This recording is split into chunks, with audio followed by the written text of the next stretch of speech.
오늘은 이어서 마태복음 그 5장 33절부터 37절까지 말씀을 함께 보시도록 하겠습니다. 결코 이제 맹세하지 말라는 말씀인데요.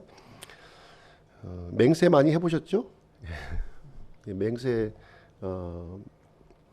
결혼하기 전에는 이렇게 하늘의 별도 내가 따주겠다고 말도 안 되는 이런 맹세를 이제 해서 참 그런 그 맹세도 해봤고요.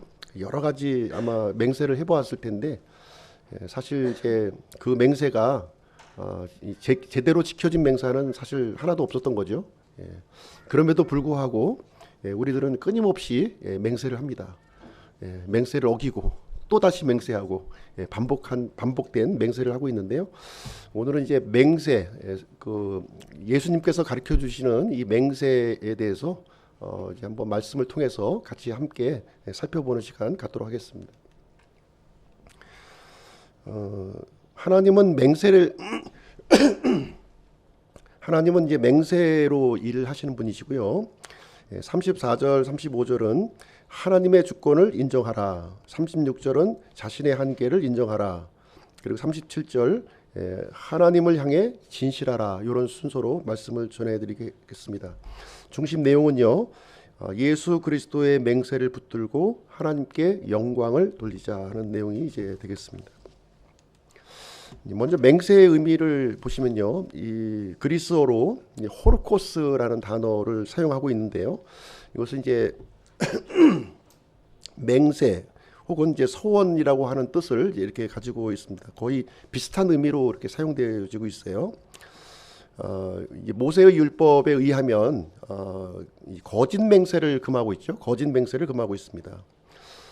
그리고 하나님께 이 한 맹세는 반드시 지켜져야 한다는 거죠. 반드시 지켜져야 한다. 그래서 마태복음에는 이 맹세라고 하는 단어가 13번 이렇게 등장을 하고 있습니다. 그래서 히브리서 6장 16절에 보시게 되면 맹세에 대한 어떤 결론적인 그 이제 내용을 우리에게 해주고 있는데요. 진실로 사람들은 더 큰 자를 두고 맹세하나니 확증하기 위한 맹세가 그들에게는 모든 다툼을 끝내는 것이니라. 이 맹세가 이제 다툼을 끝나게 한다, 이렇게 이제 여기 기록이 되어 있는데요. 그러면 여기서 얘기하고 있는 확증하기 위한 맹세, 확증하기 위한 맹세는 이제 어떤 맹세냐? 이것은 그 사람이 하는 맹세가 아니고요, 하나님께서 하시는 맹세예요. 이 하나님께서 하시는 이 맹세가 이 확증하기 위한 맹세로 지금 이제 언급이 되고 있고요. 그래서 모든 다툼을 끝내게 된다는 것을 여기서 얘기해주고 있습니다. 하나님은 맹세로 일을 하시는 분이신데요. 맹세로 일하시는데요. 이 하나님의 맹세는 신뢰할 수가 있는 거죠. 신뢰할 수가 있습니다. 이 하나님의 맹세는 항구적인 맹세예요. 잠시 했다가 어떻게 번복하거나 중단하는 것이 아니라 한 번 맺은 맹세는 이게 항구적인 그런 특징을 이제 가지고 있습니다. 그런 의미에서 하나님의 맹세는 이 참된 맹세라고 이제 말씀드릴 수가 있는 것이고요. 그래서 하나님은 이 맹세로서 자신의 약속을 이렇게 보증하는 내용이 성경 곳곳에 이렇게 기록이 되어 있습니다. 특별히 이제 이 아브라함과 이제 하셨던 그 맹세를 통해서 약속의 땅을 하나님께서는 주셨고요.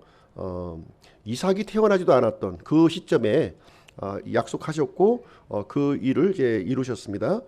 뿐만 아니라 이 아브라함의 이 씨를 통해서 이렇게 이스라엘 민족을 이렇게 또 선택해 주셨고요. 예수 그리스도를 보내 주셨습니다.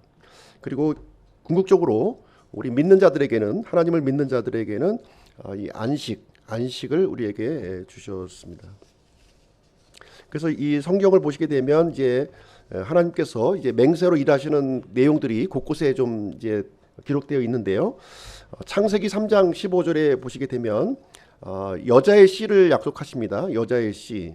이 범죄한 아담과 이브를 위해서 이 그 구원자를 보낼 것이다 하는 그 약속 맹세를 여기서 해주시게 되는데요. 창세기 3장 15절은 이렇게 그 복음의 내용을 아주 요약해서 우리에게 알려주시고 있습니다. 내가 너와 여자 사이에 또 내 씨와 그녀의 씨 사이에 적개심을 두리니 그 씨는 내 머리를 상하게 할 것이요 너는 그의 발꿈치를 상하게 할 것이니라 이렇게 기록하고 있는데요. 여기서 그녀의 씨라고 하는 것은 하나님께서 보내실 구원자를 이제 의미하고 있는 거죠. 구원자. 구원자는 이제 그리스도, 메시아라는 이제 의미가 되겠습니다. 그래서 이제 아담과 이브에게 이 범죄케 했던 이 사탄의 멸망을 이렇게 예고해주고 있고요. 그러나 이제 이 일을 이루시기 위해서 이 구원자가 받을 상처에 대해서도 또 언급하고 있는 거예요. 구원자가 이제 상처를 받을 것이다. 그 상처는 무엇입니까? 바로 이제 십자가에서 죽으시는 거죠. 죽으시는 그 상처를 받게 될 것을 얘기해 주고 있습니다. 그래서 이 구원자가 이제 그 범죄한 아담과 이브, 그러니까 그 인류죠. 모든 인류가 죄와 죽음에서 회복될 것, 그것을 이제 맹세로서 이제 창세기 3장 15절에 이렇게 기록하고 있습니다. 그래서 이 내용을요 다시 한번 이제 하나님께서는 반복해 주시는데요. 누구에게 반복해 주시냐면 아브라함에게 반복해 주시는 거예요. 아브라함에게 어떤 맹세를 해주고 있냐면 창세기 22장 17절인데요. 내가 내게 복을 주고 복을 주며 내가 내 씨를 하늘의 별들같이 바닷가의 모래같이 번성하게 하고 번성하게 하리니 내 씨가 자기 원수들의 문을 소유하리라. 그래서 이 아브라함에게 어떤 그것을 이제 맹세하셨냐 하면 이 아브라함의 씨, 그렇죠? 아브라함의 씨를 통해서 이제 복을 주시겠다 하는 맹세예요. 여기서 이제 내 씨라고 하는 표현이 나오는데 이 갈라디아서 3장 16절에서는 이 아브라함의 씨, 이 씨를 이제 구체적으로 우리에게 알려주고 있죠. 바로 이제 예수 그리스도시라는 거예요. 이 씨가 예수 그리스도를 얘기하고 있고요. 원수들의 문을 이렇게 소유할 것이라는 거죠. 원수들이라고 이제 표현했는데요. 이것은 이제 죄와 사망의 원수를 우리에게 이제 말해주고 있습니다.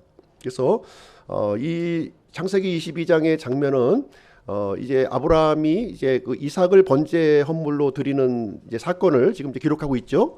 그래서 이삭을 이제 번제로 드리라고 했을 때 아브라함이 하나님의 말씀에 순종해서 그 모리아 산에 가서 이제 이삭을 번제 헌물로 이제 드리게 됩니다. 이삭은 죽을 수밖에 없는 운명이었죠. 번제 헌물로 드려져야만 되는 거예요. 근데 하나님께서 이삭을 대신해서 희생물을 준비하시는 거예요. 희생물이 뭐였습니까? 수풀에 걸린 순양을 이제 예비를 해 주신 것이죠. 그래서 이제 이 산을 이제 여호와 이레라고 부르는 거예요. 여호와 이레.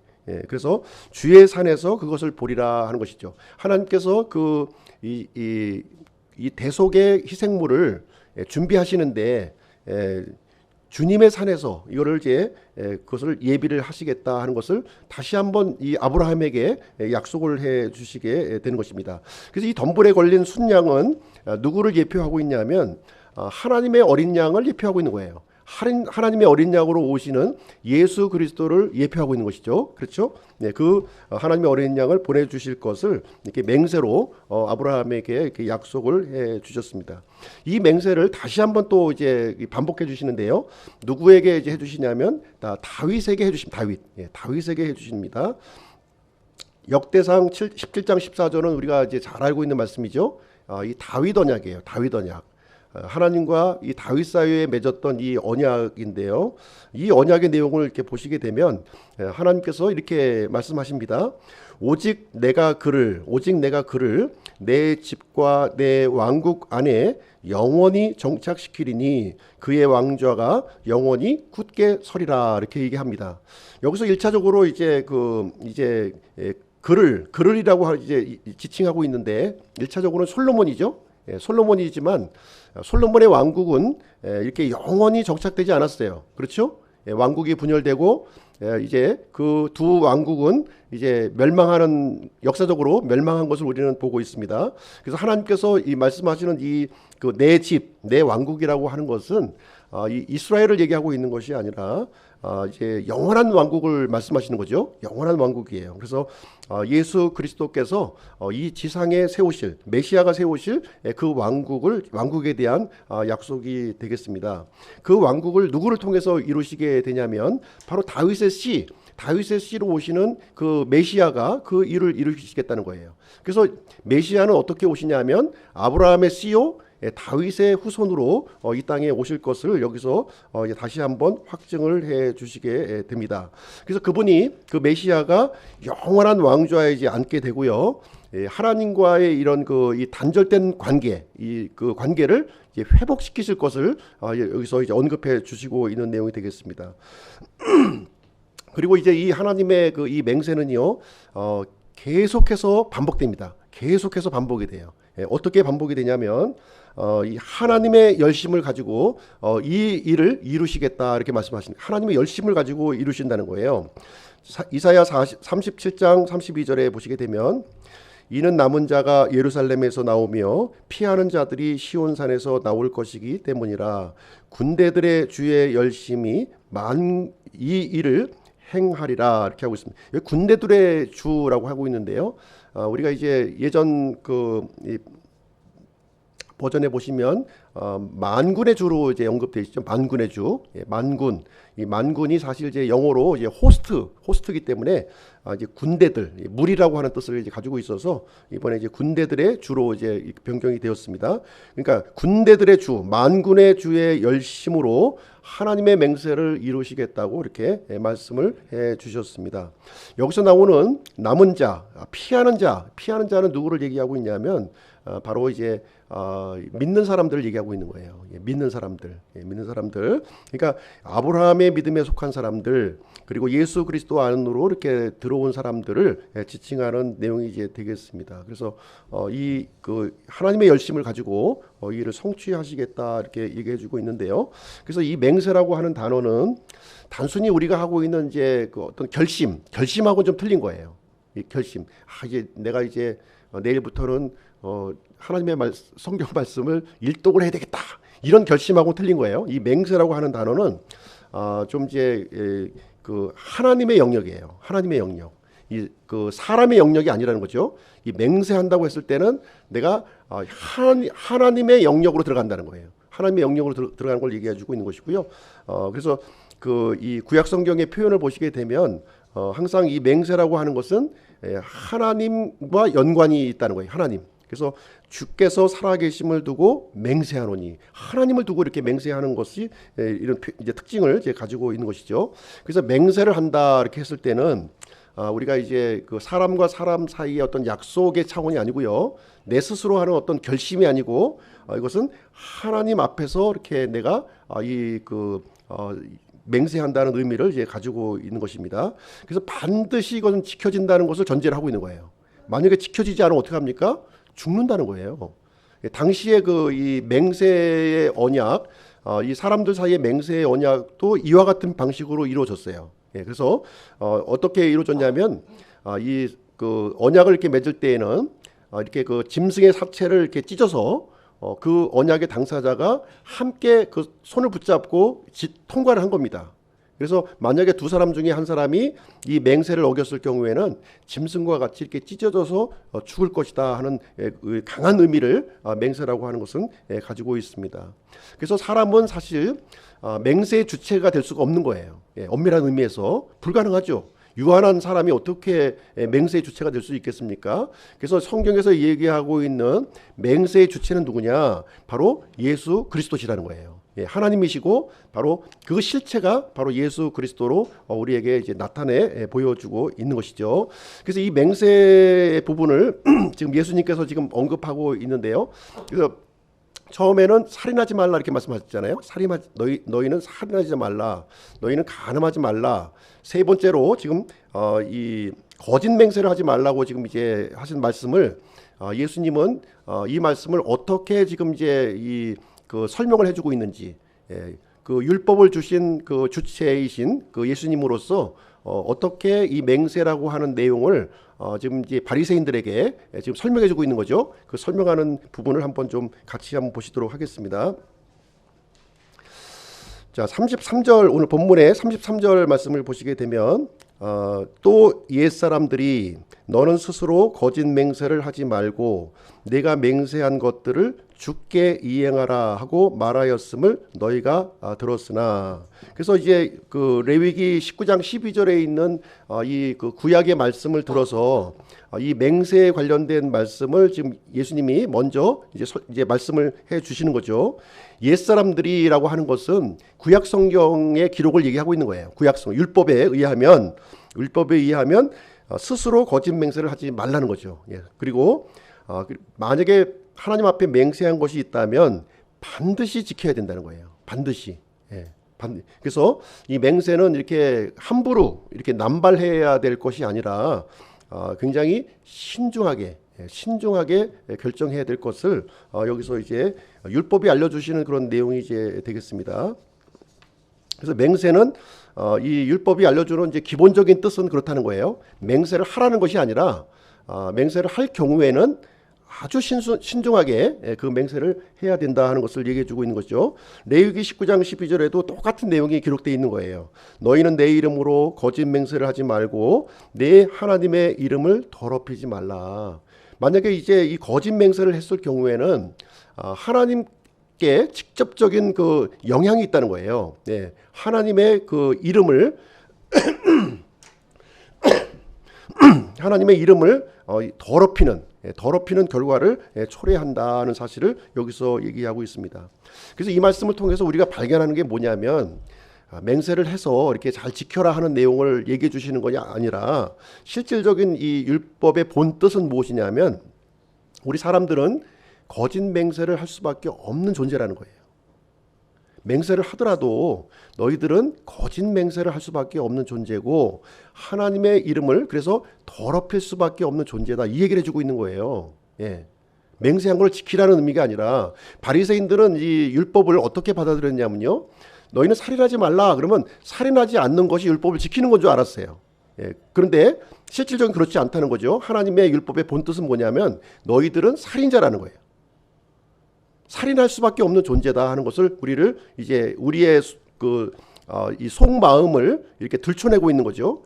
너희는 간음하지 말라 얘기는 무슨 얘기냐면 간음하지 말라고 지금 말씀하시는 것이 아니라 율법이 가르치는 것은 뭐냐면 우리는 간음할 수밖에 없는 존재라는 거예요. 예. 거기에 빠질 수밖에 없는 그 연약한 이 죄악된 존재다 하는 것을 말씀해주고 있는 것이고요. 너희가 거짓 맹세를 하지 말라 하는 내용도 마찬가지예요. 거짓 맹세를 하지 말라 이런 문자적으로 수동적으로 접근하는 것이 아니라 좀 더 적극적으로 접근해야 되는 거죠. 이것은 우리는 이 말씀에 의하면 우리는 거짓 맹세를 밥 먹듯이 하는 사람이고 하나님의 이름을 밥 먹듯이 이렇게 더럽히는 그런 존재라고 하는 아주 추악한 존재라고 하는 것을 고발하고 있다는 것이죠. 그래서 바리새인들은 근데 율법을 이렇게 그 소극적으로 적용한 거예요. 문자 그대로. 살인하지 말라 그러면 살인하지 않았고 그것이 하나님 앞에 의로운 줄 알았던 거예요. 간음하지 말라 이렇게 했을 때 내가 간음하지 않았으니까 나는 하나님 앞에 의로운 존재야 이렇게 얘기했던 거예요. 예, 그것이 아니라는 거죠. 예, 율법은 분명히 그게 아니라 너희들은 살인자요, 너희들은 간음한 사람이다, 이거를 얘기해주고 있는 것이고요. 오늘 세 번째 얘기해주고 있는 이 거짓 맹세에 관련된 것도 똑같은 거예요. 우리는 거짓 맹세를 이렇게 밥 먹듯이 하는 그런 존재, 죄악된 존재라고 하는 사실을 우리가 고발하고 있는 것이고요. 지금 예수님께서는 이 그 말씀을 듣고 있는 이 바리새인들을 향해서 지금 바리새인들의 이 추악한 죄를 이제 아주 낱낱이 지금 이제 고발하고 있는 이제 내용이 이제 되겠습니다. 그럼 예수님은 율법에 대해서 이제 정리를 해주시는 거죠. 율법을 율법의 진정한 성취자가 누구냐? 율법의 진정한 성취자, 이것은 사람이 될 수 없다는 거예요. 사람은 불가능하다 하는 것이에요. 그래서 마태복음 5장 17절 말씀 보시면 내가 율법이나 대언자들의 글을 폐하러 온 줄로 생각하지 말라. 나는 폐하러 오지 아니하고 성취하러 왔느니라. 그러니까 율법의 진정한 성취자는 누구라는 거예요? 예수 그리스도시라는 것을 여기서 알려주고 있는 거예요. 사람들은 다 율법을 범한 이런 죄인들이고 율법을 진정으로 성취하는 사람은 오직 한 분 예수 그리스도시라고 하는 사실을 얘기해주고 있어요. 그래서 예수님은 하나님의 의를 이렇게 충족하기 위해서 오신 거죠. 그렇죠? 예, 왜 그렇습니까?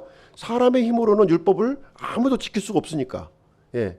만약에 한 사람이라도 율법을 지켜서 의로운 사람이 있을 수 있다면 예수님은 오실 필요가 없는 거죠. 오실 필요가 없는 거예요. 아무도 불가능하니까 이 불가능한 문제를 해결하시기 위해서 예수님이 오신 거예요. 예. 그 내용을 우리에게 알려주고 있는 내용이 되겠습니다. 그래서 우리는 율법에 대해서 어떻게 접근해야 되느냐?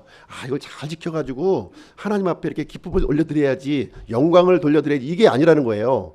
율법에 대한 참된 접근은 뭐냐면 이 율법이라는 거울을 보고 내가 얼마나 추악한 존재예요. 하나님 앞에 버림받은 존재예요. 정죄받은 존재라고 하는 사실을 깨달아야 된다는 거예요. 이걸 깨닫지 못하면 잘못 적용하고 있는 율법을, 예, 그 부분을 얘기해주고 있습니다.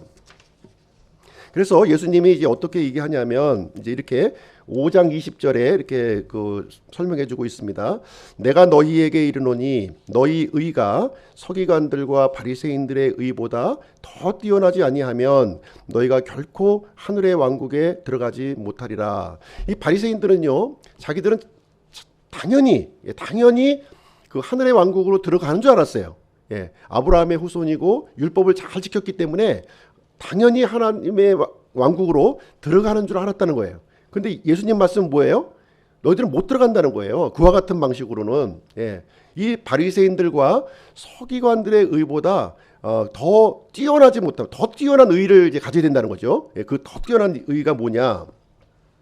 바리새인들과 서기관들이 가졌던 이 의라고 하는 것은 사람의 의였던 거예요. 사람의 의. 예. 사람의 의였어요. 그래서 자신이 이렇게 열심히 이렇게 노력하고 열심히 금식기도 하고 열심히 이렇게 그 11조 드리고 이렇게 하면 당연히 하나님이 받아주실 줄로 알았던 거예요. 그렇지 않다는 거죠. 하나님은 그와 같은 방식으로 받지 않으신다는 거죠. 하나님이 받으시는 의는 뭐냐? 더 뛰어난 의라는 거예요. 그것보다 더 뛰어난 의. 그 의는 뭡니까? 사람이 만들어낸 의가 아니라 바로 예수 그리스도의 의라는 거예요. 예수 그리스도의 의를 붙들어야 되는 것이지 사람이 어떤 행위로 이렇게 막 종교적으로 이렇게 해서 얻어지는 의가 아니라는 거죠. 예, 예수 그리스도의 의를 소유함으로 우리가 하나님의 백성이 되는 거지. 네, 어떤 노력과 선행, 종교 이런 것으로는 불가능하다. 이렇게 우리에게 알려주고 있는 내용이 되겠습니다. 그래서 바리새인들은요, 이 맹세를 접근할 때 어떻게 접근을 했냐면 본인들도 맹세를 지키지 못한다는 걸 알고 있었어요. 예. 정상적인 사고를 갖고 있으면 분명하죠. 내가 율법을 지키지 못하는구나 하는 것을 분명히 알 거예요. 그럼에도 불구하고 그래서 이제 편법을 사용합니다. 편법. 바리새인들이 사용하는 편법이 뭐냐면 마태복음 23장 16절에 기록되어 있어요. 누구든지 성전을 두고 맹세하면 그것은 아무것도 아니지만 누구든지 성전에 금을 두고 맹세하면 그는 빚진 자라 하는도다. 이렇게 얘기하고 있어요. 여기 보시게 되면 바리새인들은 어떻게 이 맹세를 접근했냐면 성전을 두고 맹세하면 안 지켜도 돼. 그거 지킬 사람 없어. 아무도. 이거는 동의한 겁니다. 그러나 지킬 수 있는 맹세는 뭐였냐면 성전에 금을 두고 맹세하면, 예. 예를 들어서 교회에 와서 이렇게 헌금을 이렇게 바치면 그 맹세는 지켜야 된다는 거예요. 그 맹세는. 예. 그 정도의 맹세는. 예. 그 얘기를 좀 해주고 있는 겁니다. 그래서 지키지 않아도 되는 맹세는 뭐냐? 성전이라든가 이 제단을 두고 맹세하는 거는 안 지켜도 되지만, 예. 지킬 수 없는 거지만, 그러나 그 지킬 수 있는 것은 뭐냐? 성전에 바쳐진 금, 제단에 올려진 이 예물은 지켜야 된다는 거예요. 예물을 드리기로 약속했으면 드려야 된다는 거예요. 약속 헌금을 작정 헌금을 했으면 드려야 된다는 거예요. 그 맹세를 지켜야 된다. 이 얘기를 해주고 있는 거야 지금. 바리새인들은 지금 어떻게 적용하고 있습니까? 이 맹세를 가지고 진짜 하나님께 이렇게 존경을 드리고 하나님께 영광을 올려드리는 용도로 사용한 것이 아니라 종교의 기득권자로서의 이런 이 백성들의 그런 예물과 이런 것들을 이제 갈취하기 위한 용도로, 그렇죠? 또 그리고 자신이 이렇게 의로운 사람으로 이렇게 드러내는 용도로 자신의 허영심을 채우려는 용도로 이 맹세를 사용했다는 거예요. 그래서 이 본질적인 이 맹세의 의도하고는 전혀 다른 거죠. 예, 전혀 다른 그 모습으로 이제 진행되었기 때문에 예수님이 맹세에 대해서 다시 한번 이 율법에 대해서 설명을 해주고 있는 내용이 되겠습니다. 그럼 예수님의 가르침을 볼게요. 맹세에 대한 예수님의 가르침을 보시게 되면 34절에 기록되어 있는 겁니다. 34절. 나는 너희에게 이르노니 결코 맹세하지 말라는 거예요. 구약의 그 율법을 보면 맹세를 해도 되는 것처럼 기록이 되어 있습니다. 그렇죠? 맹세를 해도. 근데 이제 그 맹세는 반드시 지켜야 된다는 거죠. 예. 반드시 지킨다는 전제로 하에서 맹세를 하라 이렇게 얘기를 해주고 있는데, 지금 예수님에 대한 이 율법 맹세에 대한 해석은 뭐냐면 결코 하지 말라는 거예요. 결코. 그건 하라는 의미가 아니다. 맹세를 통해서 너희들의 잘못과 이 허영심과 이기주의와 이런 이 잘못된 그런 것들을 고발하기 위해서 이걸 말씀을 하셨던 건데, 그런 용도로 적용하지 않고 다른 용도로 적용하고 있기 때문에 맹세를 하지 말라는 거예요. 왜? 이 맹세는 사람에게 속한 것이 아니라 하나님께 속한 거라는 거예요. 하나님께 속한 것이기 때문에 사람들이 이렇게 임의로 이렇게 만만하게 할 수 있는 그런 수준의 것이 아니다 하는 것을 얘기해 주고 있습니다. 그래서 이 맹세는요, 이 하나님만이 가능한 거예요. 이 시간을 초월하시고 장소를 초월하시고 이 능력이 초월하신 이분만이 맹세를 할 수도 있는 것이고요, 맹세를 실행할 수도 있다 하는 거예요. 사람은 그러한 능력이 이제 애시당초 없다고 하는 사실을 보여주고 있고, 이 바리새인들은 그 맹세를 자신의 어떤 이익의 도구, 하나님께 영광을 돌리는 것이 아니라 이익의 도구로 이렇게 사용했다는 것을 얘기해주고 있는 내용이 되겠습니다. 그래서 예수님은 이렇게 얘기합니다. 35절에서 하늘과 땅과 예루살렘을 두고 맹세하지 말라는 거예요. 하늘과 땅과 예루살렘을 두고 맹세하지 말라. 그래서 이 하늘과 땅과 예루살렘의 그 공통적인 특징이 있어요.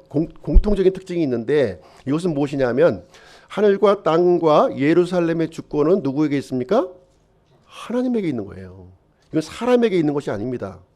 하늘의 주권, 이 땅의 주권, 그리고 이 예루살렘의 주권은 하나님께 있는 거예요. 이것은 맹세의 주체가 누구냐? 바로 하나님이시라는 거예요. 사람이 될 수가 없어요. 사람은 이 맹세의 객체가 되는 겁니다. 객체. 하나님이 이끌어 가시는 대로 따라가는 거죠. 예. 하나님의 이 맹세로 따라갈 수도 있고 따라가지 않을 수도 있어요. 그렇죠? 하나님의 맹세대로 따라가면 복을 받는 거고요. 따라가지 아니하면 이렇게 불이익을 당할 수밖에 없는 거죠. 이 부분이. 그래서 이 맹세의 주체는 하나님이시다 하는 것을 알려주고 있고요. 사람들은 이 맹세의 주체가 될 수가 없고 객체이다 하는 것을 여기서 설명해 주고 있는 내용이 되겠습니다. 그리고 이 맹세를 실질적으로 이렇게 실행할 수 있는 분은 누구냐? 이 맹세를 예수 그리스도시라는 거예요. 예, 요 내용을 예수님께서 이 이스라엘 백성들에게 주신 이 맹세에 대한 부분을 해석해주고 있는 거예요. 예, 본질적인 뜻을 맹세를 주셨던 이것을 해석을 해주고 있는 거예요. 그런데 이 바리새인들은 이 맹세를 이 하나님의 이 주권을 인정하는 용도로 사용하지 않고 자신의 어떤 사리사욕을 위해서 사용했다는 것을 여기서 고발하고 있는 거죠. 그래서 예수님이 이 말씀을 통해서 하시는 말씀은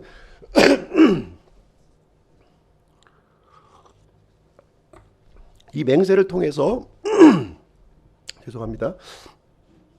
영적인 바벨탑을 쌓지 말라는 거예요. 영적인 바벨탑을 쌓지 말라.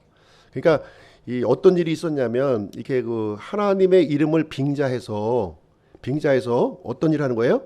자기 이름을 높이고 자기 명예를 높이고 어떤 자기의 위선적인 부분들을 가리고, 예, 나는 일주일에 2번씩 금식기도 하고 이게 11조도 바치고 그러면서 이 자기 속에 있는 이 거짓된 것들을 가리고 자신을 의로운 사람으로 이렇게 드러내는 거죠. 이렇게요.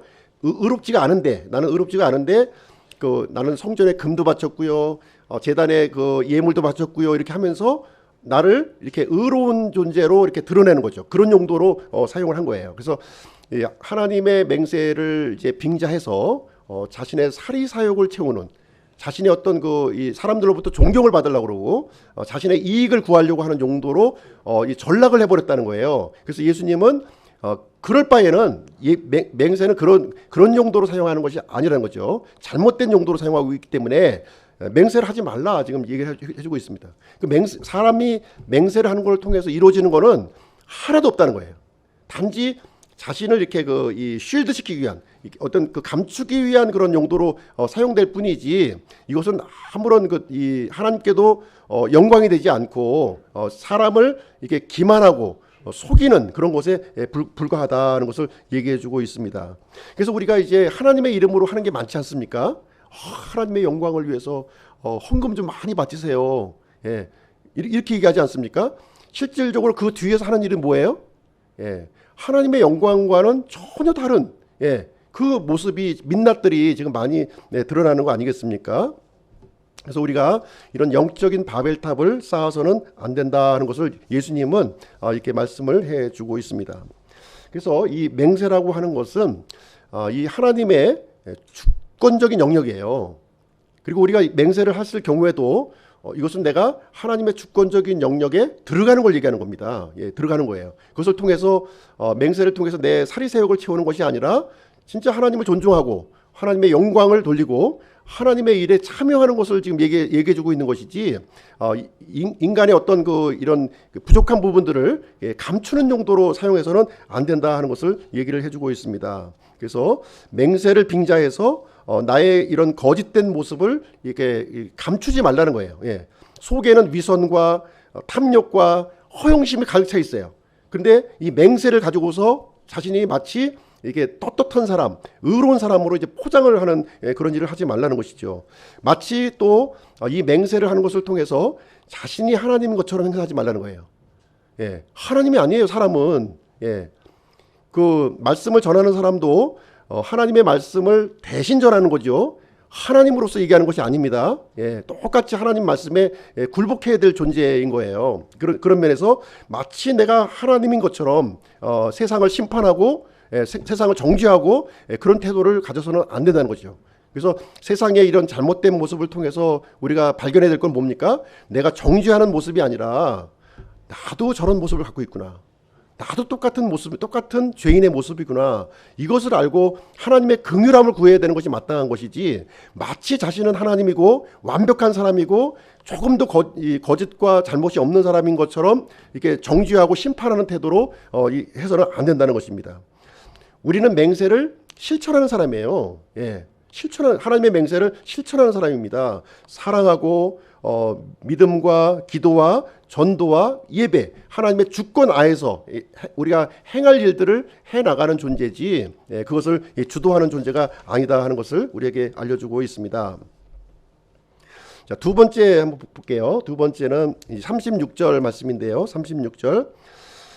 내가 내 머리를 두고도 맹세하지 말 것은 내가 머리털 하나를 희거나 검게 할 수 없기 때문이라. 머리털 검게 하실 수 있는 분 계십니까? 예, 머리털 희거나 검게 할 수 있는 사람은 아무도 없다는 거예요. 이것은 무엇을 얘기해주고 있냐면 인간의 한계를 얘기해주고 인간의 한계. 예. 하나님은 머리털을 이렇게 나게도 하실 수가 있고요.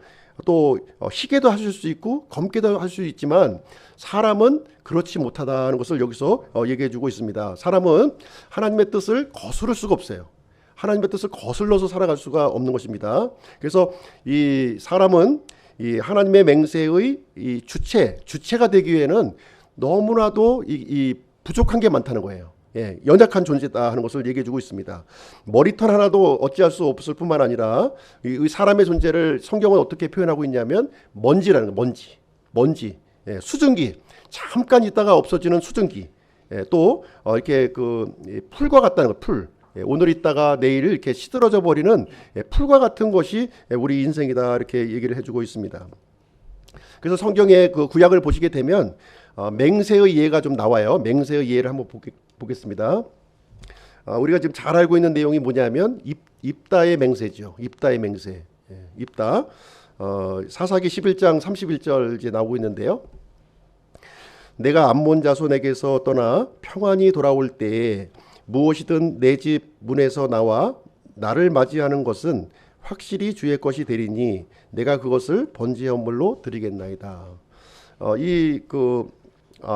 입다가 이제 암몬 족속하고 전쟁을 하게 됐어요. 전쟁을 이제 나가게 되었는데 굉장히 어려운 전쟁이에요. 이길 수 없는 전쟁입니다. 그래서 하나님께 이제 맹세를 하기를 이 전쟁에서 나를 승리하게 해주시면 내가 전쟁에서 돌아와서 내 집 문 안에서 나를 제일 먼저 맞이하는 것을 이제 그 번제 헌물로 드리겠다. 이런 그 맹세를, 말도 안 되는 맹세를 여기서 한 거예요. 여기 맹세를. 예. 그랬는데 제일 처음 맞이하는 게 누구였습니까? 예, 제일 처음에 이 그 무남동녀, 이 외동딸이 제일 먼저 맞이하러 나온 거예요. 예. 그래서 이 입다는 자기가 한 말을 지켜야 되는 거죠. 하나님 앞에 들었던 맹세이기 때문에 반드시 지켜야 되는 겁니다. 근데 이 말씀을 가지고 이제 여러 가지 이제 그 견해가 있죠. 진짜로 입다가 그 하나님께 그 딸을 번제 헌물을 바쳤다. 이렇게 또 주장하시는 분들이 있고, 아니다. 어떻게 그 사람을 이렇게 그 번제 헌물로 드릴 수 있냐? 이렇게 이렇게 그 하나님의 그 성막에서 이렇게 그 하나님의 사람으로 평생 이렇게 들어지게 한 거 아니냐, 이렇게 뭐 어떤 내용도 좋습니다. 어떤 내용이 좋지만 지금 입다의 맹세는 그 하나님께 영광이 됩니까? 하나님께 영광이 안 되죠. 이거는요. 예, 영광이 안 되는 거예요. 해서는 안 될 맹세였던 거예요. 단지 이 맹세를 통해서 자기 과시의 수단을 삼은 거예요. 자기 과시. 예, 하나님의 영광, 하나님의 이름하고는 전혀 상관없는 그런 자기 과시의 잘못된 맹세를 지금 이제 했다 하는 것을 우리에게 가르쳐주고 있는 그런 내용이 되겠습니다. 초점이 그 딸을 번제 헌물로 바쳤냐 안 바쳤냐가 아니에요. 이게 지금 입다가 그 잘못된 맹세를 하고 있다는 것을 우리에게 알려주고 있는 그런 내용이 되겠습니다. 또 한 사람을 또 있는데요. 누구냐면 사울이에요. 사울. 사울이 이제 맹세를 또 합니다. 어떤 맹세를 하게 되냐면 블레셋 사람과 이제 이 전쟁을 하고 있었어요. 전쟁을 하고 있었는데 이제 그 사울의 군대가 좀 약했죠. 약해서 이제 어떤 맹세를 하게 되냐면 이제 전쟁에서 이기려고 하는 마음에 금식을 선포한 거예요. 그 군사들에게. 아니 전쟁하는 중에 아니 그 밥을 한 공기 더 줘도 시원찮은 마당에 금식을 시키면 되겠습니까? 어떻게 싸워요? 힘이 있어야 싸우는데 이 사울이 그 맹세를 한 거예요. 금식하라, 금식. 예, 금식하고 싸우라는 거예요. 그 명령을 이제 내렸는데 이 명령을 누가 어겼냐면 자신의 아들 요나단이 어긴 겁니다. 요나단이 이 사울의 맹세를 어기고 말았어요. 그래서 이제 이 맹세한 대로 요나단이 이제 죽을 수밖에 없는 거죠. 예. 그 자리에 죽을 수밖에 없어요. 근데 이때 이제 어떤 일이 발생하게 되냐면 요나단 때문에 승리를 했거든요. 이 블레셋과의 전투에서 요나단 때문에 승리한 거예요. 백성들이 다 알고 있어요. 근데 요나단이 그 죽을 상황이 되었기 때문에 이때 이제 어떤 일을 하냐면 백성들이 맹세를 합니다. 이제 반대로 백성들이 맹세를 해가지고 요나단을 이제 구명하는 그런 일을 이제 하게 되는 거예요. 그러니까 맹세와 맹세가 이렇게 또 이제 맞붙으신 거죠. 예, 그래서 결국 이제 그 요나단이 이제 그 죽지 않게 되는 것으로 이제 마무리가 되었는데요. 이것을 통해서 이제 어떤 일이 일어났습니까? 하나님께 영광이 됐나요? 하나님께 영광이 아니라 왕의 그 채통만 떨어진 거예요, 지금. 예, 왕의 채통만 떨어지는 그런 결과를 이제 했다. 그래서 이 구약 성경을 통해서도 우리에게 알려주는 내용이 바로 이와 같은 내용이에요. 맹세를 해서 잘 지켜라, 이것을 우리에게 요구한 것이 아니라 이 사람이 하는 맹세는 이것은 이 지킬 수 없는 그런 그 맹세라고 하는 사실을 적나라하게 우리에게 알려주고 있는 내용이 되겠습니다. 그래서 우리의 그 이 존재 가치를, 정체성을 잘 알고 있어야 돼요. 우리가 사람이 이제 이렇게 굉장히 뛰어난 것 같고 굉장히 위대한 것 같이 보이지만 하나님이 보시는 그 이 사람의 그 모습은 참 너무 연약한 존재라고 하는 사실을 우리가 인정할 필요가 있는 거예요. 우리 사람들은요, 이 죄성에서 벗어날 수가 없는 존재예요. 이 죄성, 이 초기에 아담과 이브가 지었던 이 죄의 굴레에서 벗어날 수 있는 사람은 단 한 사람 없다는 거예요. 예, 아담의 후손이라면 예외가 없다는 거죠. 그래서 그 범죄한 아담에게 어떤 저주가 떨어졌습니까? 예, 너는 흙이니 흙으로 돌아갈 것이니라, 이렇게 얘기를 해주고 있어요. 그래서 이것은요, 우리가 맹세한다고 바뀌어지는 게 아니라는 거예요. 내가 맹세하면 이렇게 흙인데 흙이 아닌 존재로 바뀌지 않는다는 것이죠. 그래서 우리는 흙이기 때문에 어느 순간인가 무너진다는 거예요. 예. 스스로 설 수 없는 그런 존재라는 것이죠. 이 사실을 우리가 분명하게 인식할 필요가 있겠습니다. 그래서 우리에게 인생의 의미를 주시는 분, 그분은 누구시냐? 하나님이 우리를 인생의 의미를 주는 거예요. 비록 흙으로 지어졌지만 우리 인생의 의미를 복되게 하시고 이렇게 풍요롭게 하실 수 있는 분은 인간 스스로의 어떤 그 노력과 이런 맹세로 이루어지는 것이 아니라 하나님께서 의미를 주신다는 거예요. 그러니까 하나님과 함께 했을 때만이 의미가 있는 거죠. 그 부분을 얘기해 주고 있습니다.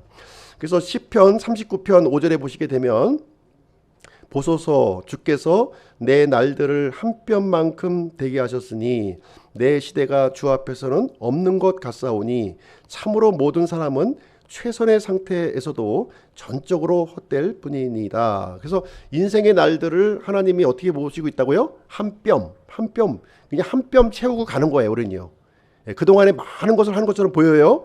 과학도 있고 예술도 있고 건축, 정치, 경제, 군사, 외교 부분에서 엄청난 성과를 이룹니다. 그렇죠? 그렇게 보여요. 그렇죠? 대단하게. 그렇지만 모든 사람은 최선의 상태에서도 전적으로 헛된 것이다. 사람들이 이루어놓은 이 화려한 문명이라고 하는 것이 아무리 이 최선의 상태라 할지라도 하나님이 보실 때에는 아무것도 아니라는 거예요. 아무것도 아니다. 지금 우크라이나 전쟁을 통해서 보고 있지 않습니까?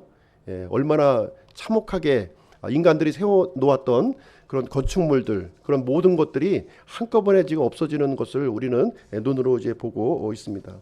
다윗은 이 사실을 잘 알고 있었어요. 다윗은 어떻게 고백을 하냐면요. 시편 84편 10절에 보시면 주의 뜰에서의 한 날이 첫날보다 더 나으니이다. 내가 사악함의 장막들에 거하는 것보다 차라리 내 하나님의 집 문지기가 되겠사오며. 그래서 우리 인생에게, 이 짧은 인생에게 가장 의미 있고 명분 있는 삶이 뭐냐? 내가 열심히 이렇게 일을 했고 또 열심히 살아서 이렇게 가정을 일구었고 또 열심히 살아서 이렇게 그 많은 것을 남긴 것, 이것이 중요한 게 아니라는 거예요. 이것은 nothing이라는 게 nothing. 하나님이 보실 때는 아무것도 아니다. 그거는 애만 쓴 거, 애만.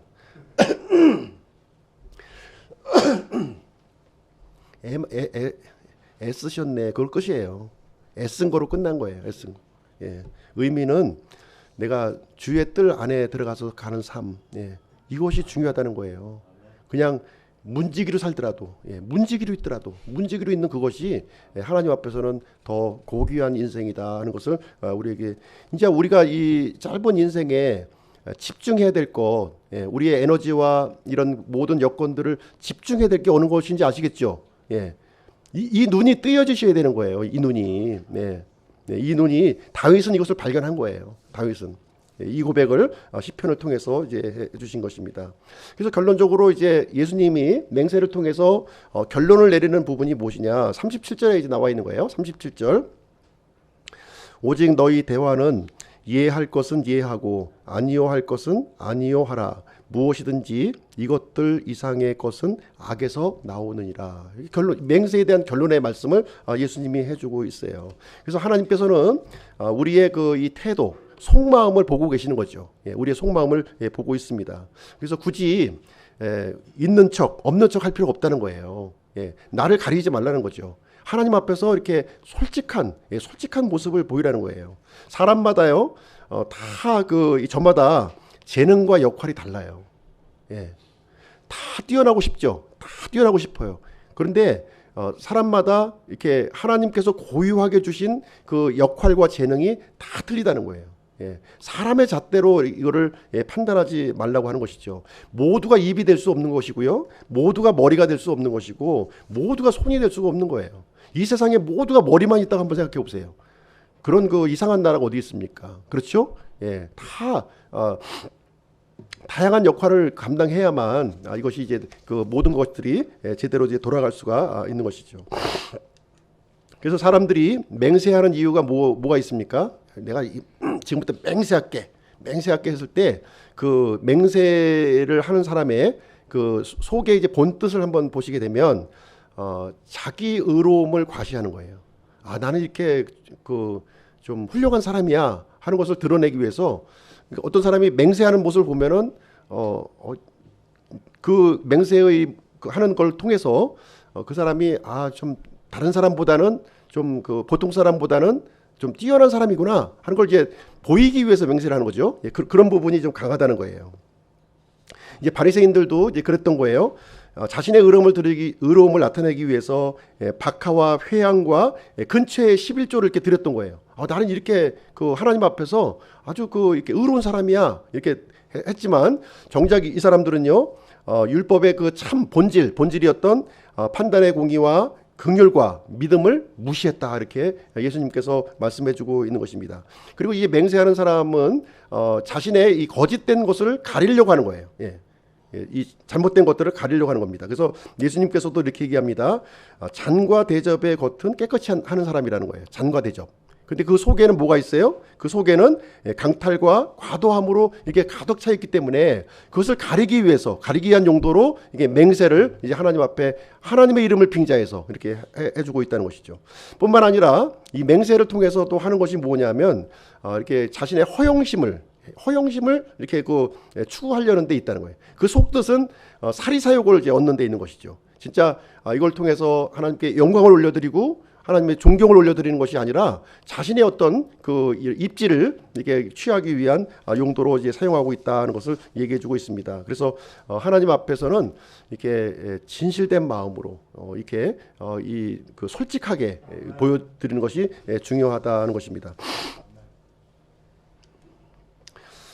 누가복음 4장 5절 8절 보시게 되면 이제 예수님이 마귀로부터 시험 받는 장면이 나와요. 시험 받는 장면이 나오는데 어떤 시험을 이제 하게 되냐면 마귀가 예수님 앞에 세상의 모든 이 왕국의 영광을 보여줍니다.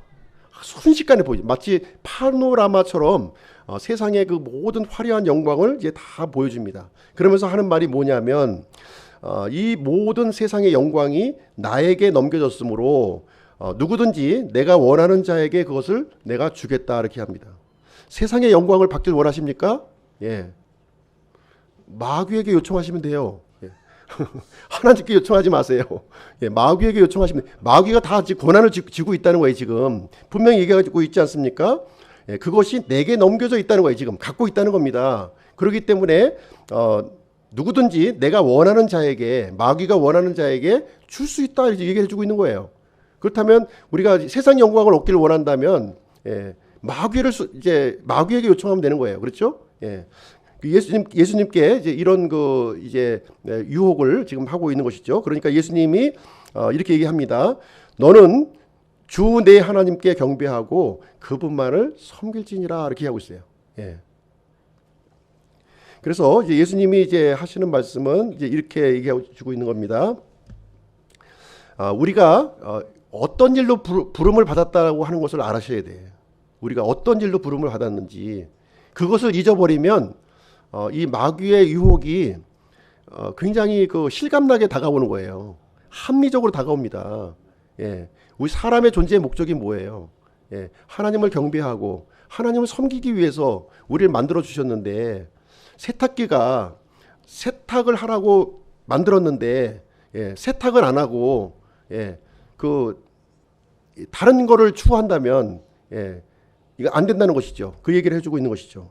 그래서 우리 인생의 목적이라고 하는 것은 우리를 만들어 주시고 창조해 주신 그분의 목적에 합당하게 살 때만 이게 빛을 발할 수가 있다는 거예요. 빛을 참다운 의미가 거기서 이제 발생이 되는 것이고요.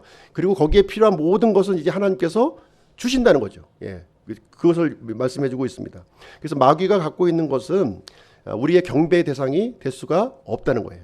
그것을 얘기해주고 있습니다. 그래서 우리의 어떤 재능이라든가 재물이라든가 명예 이런 것이 목적이 되어서는 안 된다는 거예요. 우리의 진정한 인생의 목적은 바로 하나님께 두어야 된다 하는 것을 여기 예수님은 말씀해주고 있습니다. 그래서 우리 주변에 보시게 되면 이런 마귀의 유혹이 계속해서 우리가 좀 합리적으로 들려와요. 들려옵니다. 이 마귀는 항상 우리에게 세상 왕국의 영광을 보여주죠. 빌 게이츠라든가 또 이렇게 유명한 재벌이라든가 아주 이 뛰어난 스타라든가 손흥민 같은 그런 이 아주 그런 스타들을 우리에게 보여줍니다. 이렇게 살아야 돼. 인생은 이렇게 사는 거야. 많은 사람한테 찬사를 받고 이렇게 칭찬을 받고 이렇게 그 사람들한테 이게 서츄라이트를 받는 그런 삶을 살아가야 되는 거야. 왜 바보같이 바보같이 왜 그렇게 안 살아? 그런 것을 쟁취를 해야 되지. 이렇게 우리에게 이제 속삭이고 있는 거죠. 그것이 합리적으로 보이는 거예요. 그렇죠? 그래서 이제 이 자랑스러운 인생을 살라는 거죠. 마음대로. 그래서 주식도 하고, 또 코인도 하고, 부동산도 하고, 신분 상승도 이렇게 일으켜서 떳떳하게 남보란 듯이 한번 살아보라 이렇게 얘기를 하는 거예요. 그래서 자신의 가치를 이렇게 좀 이 상승시켜서 한번 좀 이 멋진 인생을 살아가라 이렇게 얘기를 합니다. 근데 이런 것들을 하나님과 바꿔서는 안 된다는 거예요. 하나님과 바꾸지 말라는 거예요. 하나님과. 헛된 영광이라는 헛된 영광. 디모데전서 6장 6절로 8절 보시게 되면 그러나 만족하면서 하나님을 따르는 것이 큰 이득이 되느니 먹을 것과 입을 것이 있으면 우리가 그것으로 만족할 것이니라. 성경은 좀 우리가 추구하는 방식과는 전혀 반대죠. 그렇죠? 전혀 반대예요. 세상을 따르는 것이 큰 이득처럼 보여요. 그렇죠? 우리 예배 오는 시간에 내가 1시간 더 일하면은 그 시급을 얼마 받을 텐데 이 생각이 안 드십니까? 예배 오는 시간이 그 손실처럼 보여지는 거죠. 그러나 성경은 우리에게 분명하게 얘기하는 것이 만족하면서 하나님을 따르는 것이 큰 이득이라는 거예요. 그러면 무슨 얘기예요? 세상을 따르는 것은 반대로 큰 손실을 보는 것이다. 이 얘기를 해주고 있는 거죠. 성경은. 그래서 이 만족이라고 하는 것, 우리가 행복이라고 하는 것은 많은 것을 우리가 이렇게 소유하면서 얻어지는 것이 아니라는 거예요.